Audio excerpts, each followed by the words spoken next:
तौसल में खबर शामिल करते हैं सब तहसील वहवा से, जहां तरक्याती मनसूबों का जायजा लेने के लिए कमिश्नर डेरा गाजी खान साजिद जफर डाल पहुंच गए। अहम खबर से आपको आगाह कर रहे हैं। वज़ीर आला पंजाब सरदार उस्मान बुज़दार की हिदायत पर कमिश्नर डेरा गाजी खान साजिद जफर डाल वहवा पहुंच गए, जहां उन्हें तरक्याती मनसूबों का जायजा लिया, खुली कचहरी लगाई, साइलिन के मसाइल सुने और मौका पर ही हिदायत जारी की।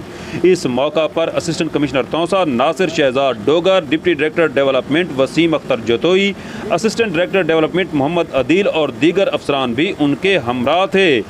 साइलिन से खिताब करते हुए कमिश्नर डेरा गाजी खान साजिद जफर डाल का कहना था कि वज़ीर आला पंजाब की हिदायत पर PP 285 से मेगा प्रोजेक्ट शुरू कर रहे हैं।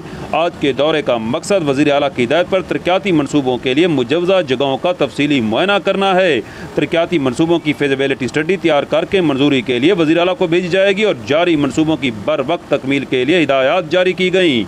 इस मौका पर उनका कहना था कि PP 285 के लिए roads, buildings, local government, public health और दीगर महकमों के मनसूबे शामिल किए जा रहे हैं। RHC वहवा को अपग्रेड किया जाएगा। मनसूबे पर 11.5 करोड़ रुपयों का तखमीना लगाया गया है। कमिश्नर डेरा गाजी खान ने गर्ल्स कॉलेज वहवा के लिए राब्ता सड़क तामीर करने की भी हिदायत जारी की। तौसा न्यूज़ से आपको अहम खबर दे रहे हैं। कमिश्नर डेरा गाजी खान साजिद जफर डाल तरक्याती मनसूबों का जायजा लेने के लिए वहवा पहुँच गए, जहाँ उन्होंने साइलिन से भी मुलाकातें की और उनके मसाइल हल करने की हिदायत भी जारी की। सुहेल शहजाद, तौसा न्यूज़, वहवा, तौसा शरीफ।